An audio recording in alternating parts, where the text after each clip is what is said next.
Fala galera, Sanaflix, aula de eletrocardiograma, sistematizando a leitura do ECG. Eu vou trazer para vocês a primeira coisa, o grande erro de quem está aprendendo eletrocardiograma é querer dar diagnóstico sem analisar o eletrocardiograma. E não é só quem está começando não, eu vejo muita gente experiente ver um eletrocardiograma e errar, mesmo sabendo o assunto, porque quer ir para o diagnóstico antes de fazer análise sistemática. Por isso, a partir de agora, vocês não vão mais errar, porque a gente vai ter um combinado. A gente vai analisar o eletrocardiograma sempre em 10 passos. São os 10 mandamentos de quem está vendo e analisando o eletrocardiograma. O passo número 1 é fácil, está na sua cara, é básico. Checa se o exame é do paciente e qual calibração que o eletro foi feito. O passo número 2 é para você ver qual a frequência do paciente. Então, de cara, você vai ver se ele está bradicárdico, se ele está taquicárdico. Na sequência, a gente analisa o ritmo do paciente. E agora, daqui para frente, não tem decoreba. São 10 passos, mas são 10 passos intuitivos. O passo número 4 é ver a onda P. É a primeira coisa que aparece no eletro. A gente vai analisar morfologia, amplitude, duração. Acabou a onda P, na sequência, vem o intervalo PR. Então, você já vai ver a duração. Acabou o PR, quem começa? O QRS. Então, a gente já vai ver morfologia, amplitude, duração, eixo. Quando o QRS acaba, aparece para a gente o segmento ST, na sequência a onda T. O passo número 9 é o passo que muita gente esquece, porque tem que ter a calculadora do lado, que é calcular o intervalo QT. E o passo 10, onde todo mundo quer chegar, o passo final, é, depois de tudo, analisar e interpretar o eletrocardiograma. Então, tem que ser passo a passo para não deixar passar alguma informação importante e não errar o diagnóstico, mesmo sabendo o assunto. O passo número 1 é checar se o exame é do paciente. Quem já está na prática, quem está indo para o hospital, sabe que boa parte dos eletrocardiogramas são feitos no contexto de emergência, na correria. Às vezes você pega para ver, às vezes você devolve no lugar errado. Então, gente, não pode deixar, não passar, tem que checar se o exame é do paciente. Então, fundamental. Além do nome, você vai saber o sexo do paciente, você vai saber qual a idade do paciente, são todas informações que vão agregar na sua análise posterior. Você vai ver quando o paciente fez esse eletrocardiograma, em qual contexto que foi feito. Então, são muitas informações no passo 1 e que são fundamentais. Se você pula isso, você vai deixar passar alguma coisa importante que vai influenciar no seu diagnóstico final. Outra coisa importantíssima é ver a calibração que o exame foi feito. Em outras aulas, lá para trás e daqui para frente, a gente vai falar muito de critérios, critérios de sobrecarga, critério de bloqueio, cálculo de frequência cardíaca, e tudo isso, todos esses valores, são baseados numa calibração, numa configuração padrão do eletrocardiograma. Então, eu vou trazer um desafio para vocês. Observa esse eletro, grava o jeitão dele. E eu vou trazer aqui embaixo essas informações aqui. 25 milímetros por segundo e tem um N ali. É isso que o eletro padrão vai apresentar. Observe esse eletro, grava o jeitão dele e vamos ver o eletro da sequência. Vocês acreditam em mim? É o mesmo eletro, o mesmo paciente, feito no mesmo momento. Mas o que é que mudou? Basicamente, a velocidade é a mesma, 25 milímetros por segundo, mas tem um 2N ali. Ou seja, eu aumentei o ganho, eu aumentei a amplitude das minhas ondas. Então, eu poderia, por exemplo, erroneamente dar um diagnóstico de sobrecarga ventricular direita, esquerda, no paciente que não tem doença nenhuma. Grava o jeitão desse eletro e vamos na sequência. Acredita em mim, o mesmo eletro, mesmo paciente, o mesmo momento. Pô, mas esse eletro está bradicárdico. Não está. Basicamente, o eletro foi feito numa velocidade de 50 milímetros por segundo. A derivação, o ganho, o N, está padrão, é isso que a gente quer, mas a velocidade está diferente. Então, você vê como a calibração é fundamental, como muda o diagnóstico. Então, gente, passo 1 não pode passar por cima dele. Tá? O passo 1 tem que ser feito de maneira sistemática em toda a análise de eletrocardiograma. Essa calibração padrão que eu falo para vocês, só para relembrar aulas passadas, é baseado em voltagem e duração. Então, o eletrocardiograma ele é representado por esses quadradinhos pequenos.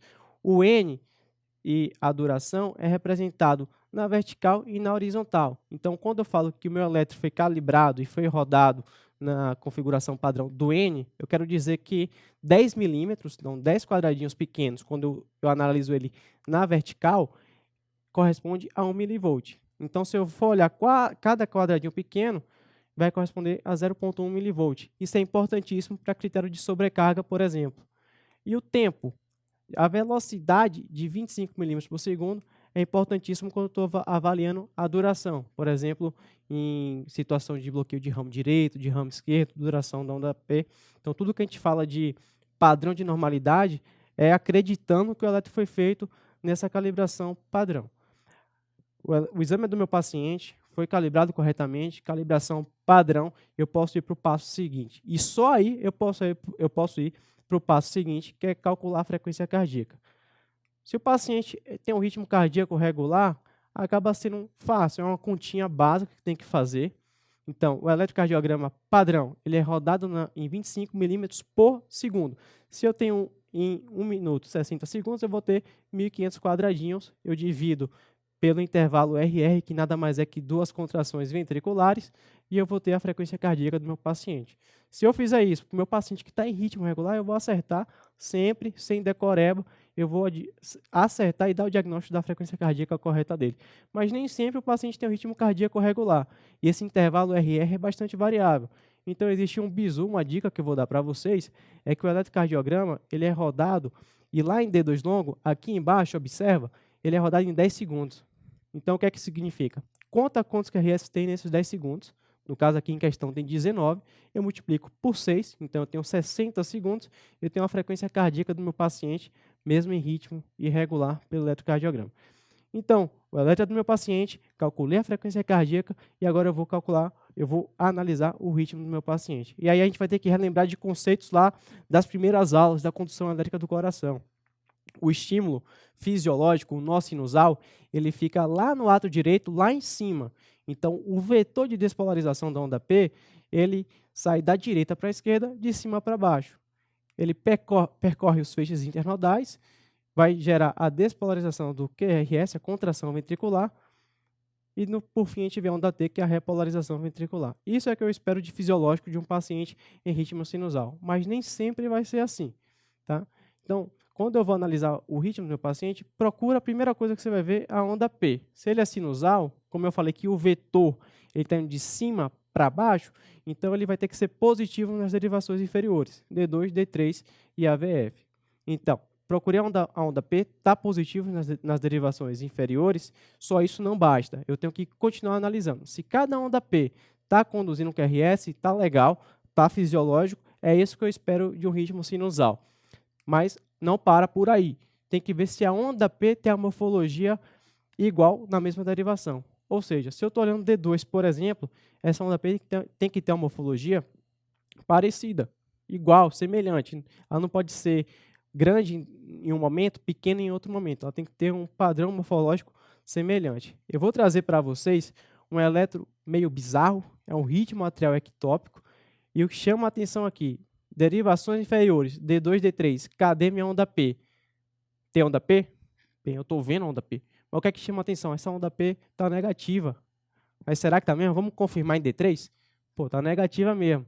Então, derivação inferior, onda P negativa não é o que eu espero. É um ritmo atrial, mas é um ritmo atrial ectópico. O estímulo elétrico não está nascendo do nó sinusal. Como é que eu esperaria se meu paciente tivesse em ritmo sinusal? Vamos procurar D2. Então, onda P positiva aqui, bem formada. Vamos confirmar em D3? Confirma. D3, onda P positiva, pô, fisiológico, conduzindo cada um QRS, mesma morfologia, quando a gente analisa a mesma derivação. Isso é um ritmo sinusal. Perfeito? Agora vamos na sequência sem decoreba. Começa meu eletrocardiograma olhando a onda P. E aqui são 3 dados fundamentais que a gente vai ter que olhar. A morfologia, a duração e a amplitude. Quando eu falo de morfologia da onda P, ela tem que ser positiva na maioria das derivações. Se for sinusal, obrigatoriamente positiva nas derivações inferiores. E quando eu falo de duração e amplitude, aí é importante aquele conceito da calibração correta do eletro. Então, a duração normal de onda P é de 0,12 segundos, são 3 quadradinhos pequenos. A amplitude normal de onda P é de 0,25 mV, é 2,5 quadradinhos pequenos quando eu olho para cima. Então, se saiu disso, gente, tem alguma coisa alterada. Eu vou exemplificar para vocês olhando 2 derivações. Quando a gente for ver onda P, tenta ver sempre em D2 e V1, que são as derivações que enxergam melhor a onda P. Então, o que é que a gente observa aqui? Pô, onda P fisiológica em D2, fisiológica em V1. Pô, mas está negativa ali em V1. Não, não está negativa. Ela está predominantemente positiva e uma pequena deflexão negativa, que até esperado é fisiológico. Observa como está alterado aqui embaixo. Quando tem sobrecarga atrial esquerda, a duração dela fica maior, então passa de 3 quadradinhos, passa de 0,12 segundos, e a parte negativa aqui em V1, observa como ficou mais importante, ficou mais ampla, ela ficou mais duradoura, então tem sobrecarga, tem uma coisa errada aí. Em aula seguinte a gente vai esmiuçar um pouco de sobrecargas atriais e ventriculares, mas já vai ficando aí para vocês o jeitão da sobrecarga atrial esquerda e agora da sobrecarga atrial direita. Ela muda a amplitude da onda P. A onda P passa de 2,5 quadradinhos, ela fica grande, é porque ela está com sobrecarga, certo? Então, onda P, analisei, acabou a onda P, eu vou ver meu intervalo PR. O intervalo PR é fundamental. Ele pode dar noções de bloqueios, pode dar noções de pericardite quando está supra-infradesnivelado. Ele tem que sempre ser analisado, não pode passar batido pelo intervalo PR. Para lembrar, ele começa no início da onda P e vai até o começo do QRS. Ele vai durar de 3 a 5 quadradinhos. Geralmente é uma linha isoelétrica que pode variar com a frequência cardíaca, mas de uma maneira geral, de 3 a 5 quadradinhos tá normais. Eu vou exemplificar para vocês para ficar um pouco melhor. Observa aí 3 intervalos PRs. Um com 3 quadradinhos, está normal, dentro do esperado. Um outro intervalo PR que eu quase que não enxergo. Acaba a onda P, começa um QRS. E aqui embaixo o intervalo PR que eu enxergo até demais. Então, observa um PR normal, um PR curto e um PR longo. Importante nesse momento que a gente vê alterações bizarras de eletrocardiograma é você não correr para diagnóstico. Tem que ser sistemático. Então, viu o intervalo PR, viu um PR longo, não tenta dizer que tem bloqueio, não tenta ir para diagnóstico, vai na sequência. O intervalo PR acaba, começa o QRS, eu vou ver o QRS. Então, veja meu QRS, e aqui basicamente eu vou ver a morfologia, eu vou ver a duração, eu vou ver a amplitude. Nas próximas aulas, quando a gente falar um pouco mais de sobrecarga ventricular, a amplitude vai ser muito importante. Para essa aula que a gente está vendo de uma maneira geral, é basicamente a morfologia e a duração que a gente vai avaliar. Então, a morfologia, o QRS talvez seja a onda, o complexo de ondas que mais varia, a depender da derivação, mas vou passar 2 dicas daqui a pouco que vai facilitar vocês entenderem o que seria uma morfologia normal. E a duração a gente tem que contar os quadradinhos. Existe variação na literatura. De 0,06 a 0,10 segundos, está normal. 0,12, aí não tem discussão, passou disso, está alterado. Pode ser bloqueio de ramo, pode ser área inativa, pode ser várias coisas, mas passou de 3 quadradinhos pequenos de duração, está alterado. A amplitude, a gente realmente vai ter que analisar quando a gente aplicar critérios de sobrecarga. Eu falei que ia dar 2 dicas importantíssimas aí para ver a morfologia. Então, observa esse eletro de 12 derivações. Olhando D1 e D2, se eles são predominantemente positivos, olha como tem muito R aqui, tanto em D1 quanto em D2. Isso significa que meu eixo está normal, está entre menos 30 e mais 90. Então, meu complexo QRS está com eixo normal. Uma outra coisa que de cara eu consigo analisar é como é a progressão da minha onda R nas derivações precordiais. Observa V1, vamos analisar com cuidado. V1 tem um R pequeno e um S grande. Se a gente correr para V6, vai acontecer o contrário. Vamos ver. O V6 tem muito R e quase que não tem S, né? Aqui nessa, por exemplo, não tem. É isso que eu espero no meu padrão de normalidade de complexo QRS. Então, olhando D1 e D2, V1 e V6, eu já tenho o jeitão aí que meu QRS está normal ou não. Eu vou exemplificar um pouco melhor para vocês 2 situações. Bloqueio de ramo esquerdo e bloqueio de ramo direito. Olhando 2 derivações de novo, V1 e V6. Observe o que eu espero de um QRS normal. Então, um R pequeno em V1 que cresce até V6, um S grande em V1 que vai diminuindo até V6 e uma duração pequena, uma ativação rápida ventricular, isso é o que é normal. Quando tem bloqueio de ramo esquerdo ou direito, você vê que muda a morfologia, fica um QRS um pouco mais amplo, fica um QRS muitas vezes que a gente pode falar até como aberrante. Tá? Vamos ter aula específica de bloqueio de ramo, mas o jeitão que vocês têm que saber para essa aula é isso. E na sequência, acabou o QRS, o segmento ST. Eu aposto que tem muita gente que bateu o olho no primeiro slide aí, daquele eletro, e o olho brilhou quando viu o ST, mas tem que ir com calma. O ST, a gente tem que ver a morfologia e tem que ver a duração. A morfologia, geralmente, vai ter uma concavidade para cima, mas vai ser isoelétrico, pode variar de 0,5 quadradinhos para cima ou para baixo. Passou disso, está alterado. E a duração a gente vai ter que medir junto com o intervalo QT. Certo? Quando a gente fala de segmento ST, muita gente até não sabe eletro, mas já ouviu falar, por exemplo, de infarto com supra, infarto sem supra. É do segmento ST que a gente está falando. Mas uma informação importantíssima, que a gente vai esmiuçar depois, é que nem todo supra é infarto, a gente tem que ter cuidado com isso. Por isso, gente, viu um supra de ST, como eu mostrei lá no primeiro eletro, não é para se emocionar e dizer que o paciente tem um infarto. Tem que ver parte por parte, para dar o diagnóstico correto.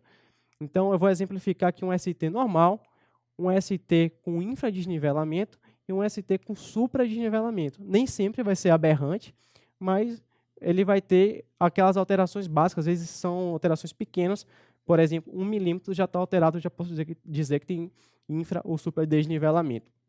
Meu segmento ST termina, vai vir minha repolarização ventricular, vai vir minha onda T. A onda T, basicamente, a gente vai avaliar a morfologia e a gente vai avaliar o eixo. A morfologia é ascendente lento e descendente rápido. Não tem erro. Sobe devagar e desce rápido. Mudou? Não está assim, está alterado. E, às vezes, são alterações sutis que não pode passar despercebida. Quando eu falo de eixo da onda T, o que é que eu quero dizer? A onda T tem que concordar com o QRS. Eles estão ali conversando. Os dois estão falando de ventrículo. Então, se o QRS é predominantemente positivo, a onda T tem que ser predominantemente positiva. O inverso também é verdadeiro. Se meu QRS está negativo, a onda T tem que estar negativa. Se há discordância de QRS e onda T, alguma coisa alterada tem. Então, eu vou trazer um exemplo aí de duas ondas T patológicas. Uma no contexto de hipercalemia. Então, você vê que perde aquele padrão de subir lento e descer rápido. A onda T ela sobe rápido e desce rápido. Ela fica pontiaguda. Está alterado. Às vezes, você não sabe nem o que é, nem sabe o potássio do paciente. Mas está alterado, já chama a atenção. Quando o paciente está com isquemia aguda, muitas vezes a primeira alteração que vai aparecer para a gente não é supra ou infradesnivelamento, não. É a onda T que vai estar alterada. Nesse caso aqui, em V3, o que a gente está vendo é uma onda T que sobe devagar e desce devagar. Aqui, nessa última figura, chama a atenção que tem até algumas alterações ali, mas é variante da normalidade. Por que eu estou falando isso? Porque ela está subindo lento e está descendo rápido. Então, isso aqui é normal. Está com a morfologia normal. As outras duas situações, a morfologia está alterada e eu tenho que ficar de olho. Eu não estou dando diagnóstico, eu estou analisando a onda T e eu tenho que ficar de olho. Por último, não menos importante, muitas vezes esquecido, eu vou falar do intervalo QT. O intervalo QT é a principal medida de repolarização ventricular, tem uma correlação muito forte com a arritmia e muitas vezes passa despercebido.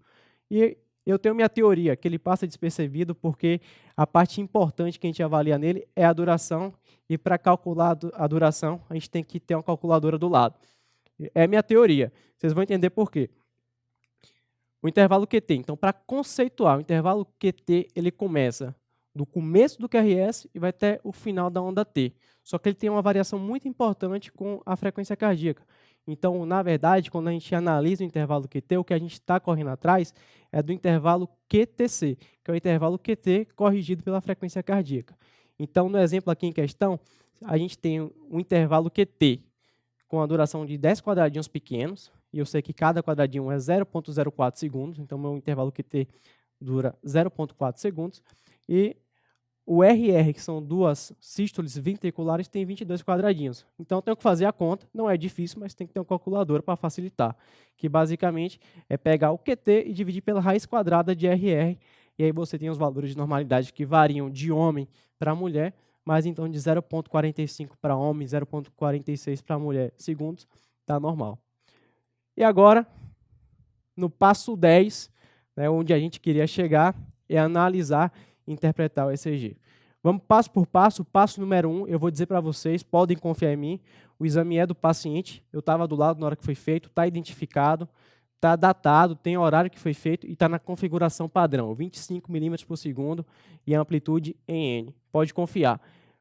Beleza, vamos para o passo 2. sem pular etapas. A frequência cardíaca, eu estou com a calculadora aqui do lado, vocês não estão vendo, mas eu já medi, está de 102 batimentos por minuto, levemente taquicárdico. Passo número 3, a gente vai ver ritmo. Ritmo é se é sinusal ou não, eu olho as derivações D2 e D3. Então, o que é que a gente está vendo aqui? Onda P positiva em D2, onda P positiva em D3, parece que até a AVF são as derivações inferiores. Cada onda P está conduzindo um QRS e a morfologia é semelhante. Então, o ritmo sim, o ritmo é sinusal. No passo número 4, a gente vai agora na sequência do eletro. Aparece então na sequência onda P, morfologia habitual, duração habitual, amplitude habitual, minha onda P está normal. Vou dar seguimento na minha análise. Passo 5, vou analisar o intervalo PR, que é o que aparece na sequência. Não tem dificuldade, não tem que decorar. O intervalo PR tem uma duração normal, 0,16 segundos, eu estou vendo daqui, mas chama a atenção que ele está um pouco para baixo aqui. Compara com essa linha que vem aqui. Você vê que está um pouco para baixo, descendente, tem alguma coisa estranha. Eu vou deixar escrito aqui do lado. O intervalo PR de 0,16 segundos, mas tem um infradesnivelamento, vamos ficar de olho. Na sequência, acaba o PR, começa o QRS. E aí, conformação habitual na maioria das derivações. Qual é a grande dica do passo 6? Olha D1, olha D2. Se ambos positivo, meu eixo está normal. Olha V1 e olha V6. O R cresce de V1 a V6 e o S diminui de V1 a V6. Olhando quatro derivações, você já tem a morfologia habitual aí do eletro. Tá ok. Vamos para o passo seguinte, que basicamente é ver o segmento ST. Eu aposto que foi a alteração que todo mundo viu de cara. Aposto que muita gente até se emocionou, já escreveu, já gritou aí infarto com supra, mas o diagnóstico é só no final. Na análise do eletro, a gente vai ser bem sistemático. É um supradesnível de segmento ST, chama bastante a atenção de V2 a V6, mas você vê que D1 a VL tem, você vê que D2, D3 tem também. Então, assim, em todas as derivações chama a atenção um segmento ST supradesnivelado. Não está normal, tem alguma coisa alterada, deixa anotado, mas não vamos dar diagnóstico ainda. Acabou o ST, vamos ver a onda T. A onda T, ela está com a análise um pouco dificultada, até prejudicada pelo que vem antes, que é o segmento ST, mas ela tem aquela morfologia mais ou menos habitual, né, de subir devagar e descer rápido. Eu vou considerar uma variante da normalidade dentro de um contexto aí de um ST que está alterado. No passo número 9, vocês vão ter que acreditar em mim, que eu já fiz a conta aqui, o intervalo QTC, ou seja, o intervalo QT corrigido está de 462, próximo da normalidade, também não vamos nos emocionar com isso. E agora, o mais esperado aí da aula, vamos dar o diagnóstico, passo número 10, o laudo do eletrocardiograma. Taquicardia sinusal, infradesnível do segmento PR, que muita gente não viu, associado a um supradesnível do segmento ST difuso. São achados eletrocardiográficos típicos de pericardite. Não é típico de infarto esse infradesnível de PR, é típico de pericardite. Lógico, história clínica, exame físico, ausculta, tudo isso fecha um diagnóstico. Mas esse eletro aí não é de síndrome coronariana, não. É eletro de pericardite. Então, pessoal, os 10 passos, 10 mandamentos para quem vai analisar o eletro. Não pula etapa, é passo por passo, é intuitivo, não é decoreba. Checa se o exame é do paciente, checa a calibração do seu exame, calcula a frequência cardíaca e vê o ritmo. E a partir daí é sequencial. Onda P, morfologia, duração, amplitude, intervalo PR, duração, infra, desnível. Compara com o que vem antes, com o que vem depois. Na sequência do QRS, vê a morfologia, olha D1, olha D2, olha V1, olha V6, vê a duração. Aplica os critérios de sobrecarga, quando a gente chegar nessa aula, aplica os critérios de sobrecarga. Quando a gente vai na sequência ver o ST, vê se tem supra, vê se tem infra, mas não se emociona, não se emociona. Espera para dar o diagnóstico no final. Quando vai olhar a onda T, só duas coisas. Vê se está ascendente lento, descendente rápido e compara com o QRS, vê se eles estão conversando, vê se eles estão concordando, vê se eles estão com o mesmo eixo. Por fim, pega a calculadora, calcula o intervalo QT corrigido pela frequência cardíaca.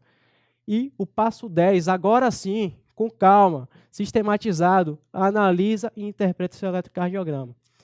Então, pessoal, essa análise tem mais aprofundada aí nas diretrizes brasileiras. Eu acho que as informações importantes que vocês vão conseguir laudar a maioria dos eletros de agora em diante e não vão bater cabeça se fizer a análise sistemática do ECG.